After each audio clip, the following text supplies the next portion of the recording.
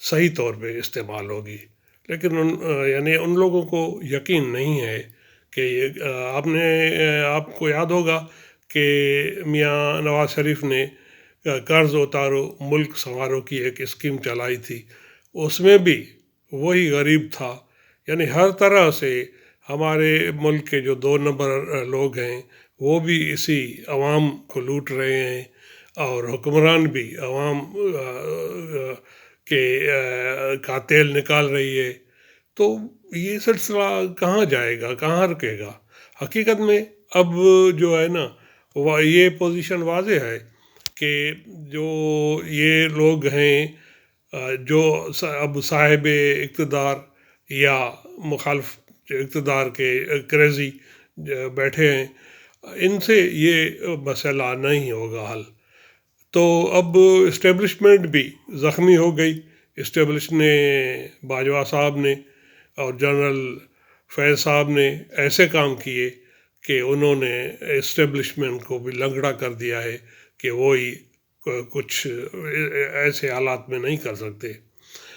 اب مسئلے کا حل وہ آپ کو معلوم ہے کہ یہ گولف کلب پہ کہتے ہیں کہ اچھی خاصی رقم پاکستان کی بجٹ کی ضائع ہو رہی ہے، اور اس کا جو رینٹ ہے وہ ہزاروں کے حساب سے ہے۔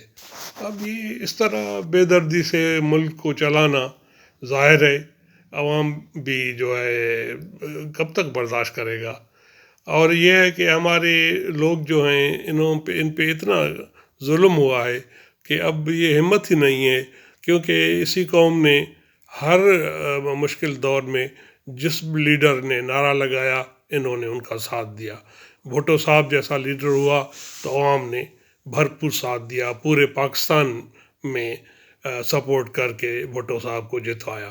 بھٹو صاحب نے اپنی صلاحیتوں کے مطابق بہت کچھ کیا، اور پاکستان جب کہ بنگال کے ٹوٹنے سے ایک مصیبت آئی ہوئی تھی پاکستان پہ اور سب دکھ میں تھے، لیکن پھر بھی بھٹو صاحب کچھ ایسا آگے لے گئے پاکستان کو کہ کسی حد تک یہ جو ہے غم لوگ بھول گئے۔ اس کے بعد پھر جو لیڈر آئے محترمہ اپنے کردار کی وجہ سے تو بے مثال ہیں، وہ کرپٹ نہیں تھی۔ میاں نواز شریف اتنے تجربے کار آدمی ہیں، لیکن آپ نے دیکھا کہ وہ ہر دفعہ اپنی جذباتی سوچ کا شکار ہوتے ہیں۔ اس وقت بھی ان کی سوچ کی وجہ سے مسلم لیگ نون 3 دھڑوں میں بٹ گئی ہے۔ ایک دھڑا خود میاں نواز شریف کا ہے، اور بی بی مریم صاحبہ کو لانے میں خاقان عباسی جیسے آدمی وہ بھی ناراض ہیں، اور تیسرا میاں شہباز کی سپورٹ۔ جب یہ حکومت بن رہی تھی تو جب میاں نواز شریف کو بنایا گیا تو میں نے دوستوں کو کہا کہ مسلم لیگ کے لیے اچھا تھا کہ وہ شاید خاقان عباسی کو وزیر اعظم بناتے، کیونکہ میاں شہباز شریف بھی وہ بھی کام کرنے والے آدمی ہیں، لیکن اب ان کو جو ہے نا بڑے بھائی کی بات جو ہے، ان کا حکم اور ان کے مشورے، اس میں وہ اتنا پھنسا ہوا ہے کہ ان کی پوزیشن بھی کرٹیکل ہو گئی ہے۔ اور خاقان عباسی کا پچھلا ریکارڈ بھی آپ کو یاد ہوگا کہ انہوں نے کس طرح اچھی طرح کام کیا۔ وہ بشیر میمن صاحب نے کہا تھا، جو ڈی جی تھے ایف آئی اے کے، انہوں نے کہا تھا کہ جب مجھے بلایا،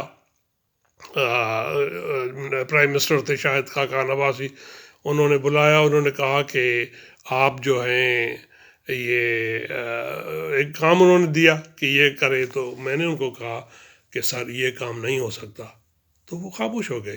اور اس کے بعد انہوں نے وہ یعنی خود جو لیکچر دیا وہ اچھی حکمرانی کا دیا۔ اس کے مقابلے میں آپ نے دیکھا کہ وہی بشیر میمن صاحب تھے جن کو عمران خان صاحب نے بلایا اور کہا کہ یہ کیس کرنے ہیں جج صاحب پہ اور مخالفین پہ، تو جب انہوں نے انکار کیا تو ان کو واش روم میں بند کر دیا گیا کہ تم یہاں رہو، یا وہ جو جسٹس اقبال والا ایک خاتون کے ساتھ مسئلہ ہے، کس طرح ان کو بلیک میل کر کے مخالفوں کے لیے استعمال کیا گیا۔ تو اس طرح یعنی فرق یہاں صاف ظاہر ہے کہ اگر دو بندوں کا آپ موازنہ کریں تو شاید خاقان عباسی، کیونکہ بشیر میمن صاحب تو ایک آنیسٹ آدمی ہیں اور وہ کسی کی خوشامد نہیں کریں گے، وہ تو پیپلز پارٹی والے ہی ان سے ناراض ہو گئے، اس لیے وہ جو ہے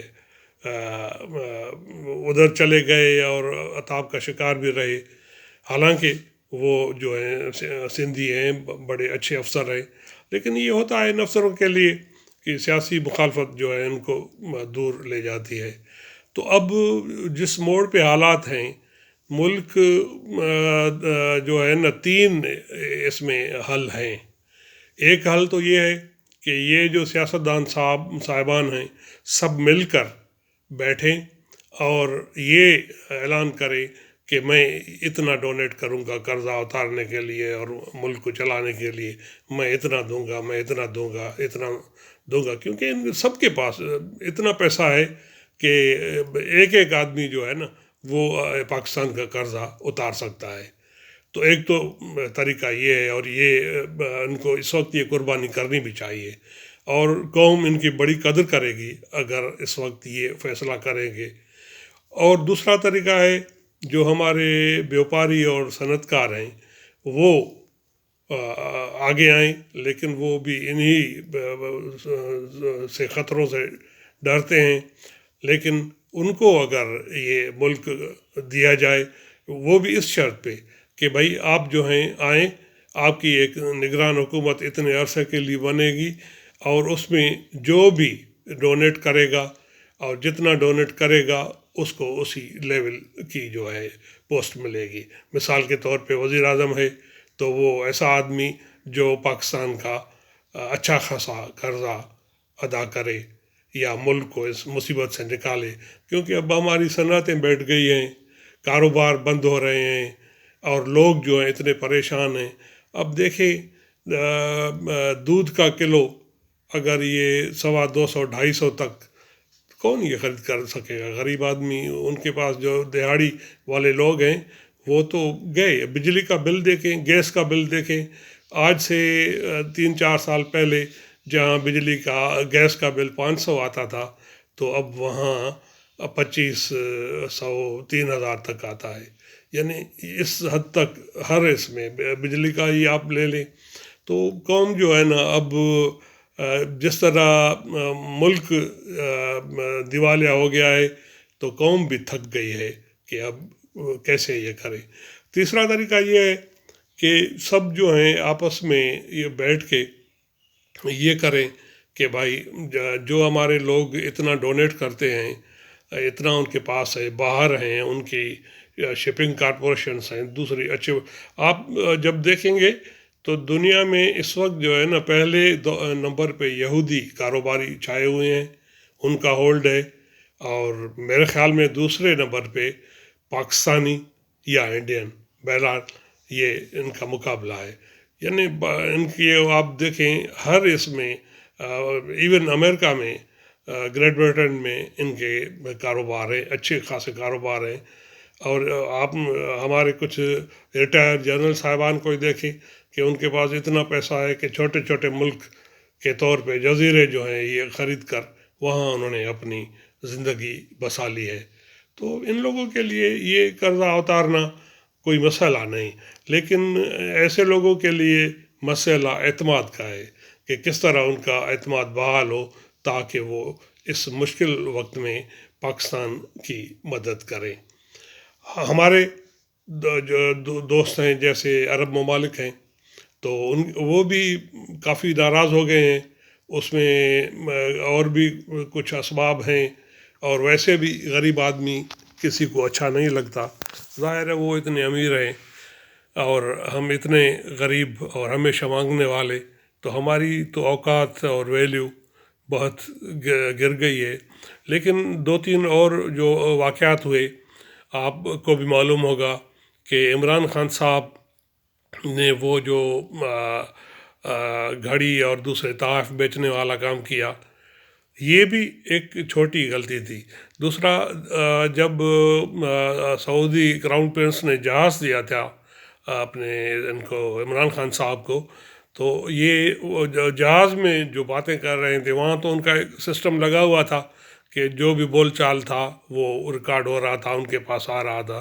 تو ان بادشاہوں نے ان کے خلاف جو وہاں باتیں کی تو اس پہ بھی سعودی ناراض ہو گیا. تیسرا عام واقعہ وہ بھی آج کل عام ہے کہ ان کے کراؤن پرنس کے سامنے عمران خان نے ان کو پنجابی میں گالی بھی دی اور تھپڑ لگانے کی بھی خواہش ظاہر فرمائی.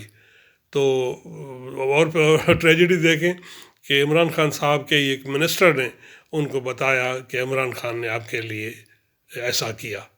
تو اس طرح تو ملک نہیں چلتے کہ آپ کے حکمران جو ہے اتنی بچکانہ حرکتیں کریں.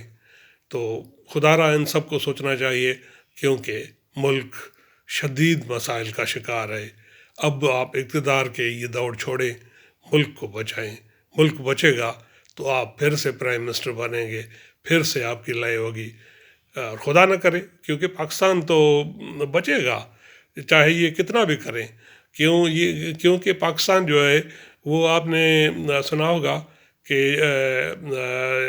جب ضیاء الحق نے وہاں 2 ڈویژن فوج بھیجی تھی سعودی، تو وہ آقائے دو جہاں حضرت محمد مصطفیٰ صلی اللہ علیہ وسلم کی خواہش کے مطابق بھیجی تھی. کیونکہ وہاں مولانا علی میاں نے مدینہ منورہ میں خواب دیکھا تھا کہ حضور نے ان کو کہا کہ میری مدد کون کرے گا، میری حفاظت کون کرے گا. عقائد دو جہاں کو تو اپنی حفاظت کی ضرورت ہی نہیں، وہ تو ہر جگہ ہیں اور سب کچھ کر سکتے ہیں. اور ان کا ایک اللہ پاک سے ایک دعا بھی سب کچھ کر سکتی ہے. لیکن ان کا اشارہ تھا کہ سعودی عرب مشکل کا شکار تھا. تو یہ مسلسل 3 مرتبہ خواب میں حضور آئے. یعنی ہمیں یہ اعزاز ہے کہ حضور صلی اللہ علیہ وسلم نے پاکستان سے مدد مانگی اور پاکستان کو حکم دیا کہ میری یہ خواہش تم لوگ پورا کرو. ہم وہ خوش نصیب قوم ہیں. تو ایسی قوم کا ملک پاکستان کبھی ٹوٹ نہیں سکتا. یہ جو بھی یہ سوچ رہے ہیں کہ یہ ایسا ہوگا، ایسا نہیں ہوگا. پاکستان انشاءاللہ نہیں ٹوٹے گا. اچھا، اس میں پھر یہ ہوا تھا کہ مولانا علی میاں صاحب نے محمود غازی کو یہ بتایا تھا کہ میں نے یہ خواب دیکھا. پھر محمود غازی نے رابطہ کیا اور اے کے بروہی کو ضیاء الحق نے کہا کہ تم ان سے ملو اور پوچھو کہ کیا ہے. پھر اے کے بروہی نے وہ سارا کچھ معلوم کیا. پھر وہ اہتمام کیا گیا. جب مولانا علی میاں ضیاء الحق کے سامنے آئے تو انہوں نے ضیاء الحق کا بازو پکڑ کے ان کو آقائے دو جہاں کا وہ حکم، وہ خواہش بتائی. اور پھر ضیاء الحق نے 2 ڈویژن فوج وہاں بھیجی. اب بھی آپ دیکھیں کہ ہمارا سابق آرمی چیف وہاں بیٹھا ہے. تو یعنی لوگ یہ شکایت کرتے ہیں کہ سعودی کے لیے تو سب کچھ پاکستان نے کیا ہے ہر وقت، لیکن عرب بادشاہ لوگ ہیں وہ ریٹرن نہیں دیتے. حالانکہ دوسرے جو ممالک ہیں، کیونکہ پاکستان نے دنیا میں جو بھی مجبور قومیں تھیں ان کی سب کی مدد کی ہے اور ہر دور پہ کی ہے. اس میں جو ہے سری لنکا کو مدد کی، تو سری لنکا والے اتنا پاکستانیوں کا احترام کرتے ہیں کہ وہ اگر کوئی چیز خریدنے جائے تو وہ ڈسکاؤنٹ پہ دیتے ہیں. یعنی 5 سے لے کر 20% تک کی مثالیں ہیں کہ انہوں نے ڈسکاؤنٹ کیا، اتنا احترام کرتے ہیں. اس طرح آذربائیجان میں بھی. اچھا، ترکی میں خود، کیونکہ ترکی اور پاکستان ان کا ایسا ناتا ہے کہ کشمیر میں بھی ہمیشہ ترکی نے پاکستان کی کشمیر کے مسئلے میں مدد کی ہے اور پاکستان نے بھی ہمیشہ پیار کیا ہے. اب اس مشکل وقت میں بھی پاکستان دیکھیں، ایک عام آدمی سا وہ بھی $30 ملین ڈونیٹ کر رہا ہے۔ اس وقت ہماری ٹیمیں وہاں آرمی کی گئی ہوئی ہیں، تقریباً 51 شہروں میں وہ یہ خدمات سر انجام دے رہی ہیں۔ تو پاکستانی پیار کرنے والے لوگ ہیں، ان کو ان سیاستدانوں نے اور جرنلوں اور جج صاحبان نے اتنا رسوا کر دیا ہے کہ ملک یہاں پہنچا ہے۔ وہ جرنلز، وہ ججز باہر بیٹھے ہیں، عیاشیاں کر رہے ہیں، اور ہمارے سیاستدان تو وہ تو باہر بھی ٹھہر نہیں سکتے، کیونکہ ان کو یہ ہے کہ پھر سے ہمیں حکومت ملے۔ بھائی کتنی بار ملے گی؟ 2 بار وزیر اعظم بنو گے، 3 بار، 4 بار، 5 بار؟ خدا کے لیے قوم پہ رحم کرو، یہ اپنا پیسہ نکالو، پاکستان کو اس مصیبت سے نکالو۔ بڑی مہربانی آپ کی جو آپ نے سنا۔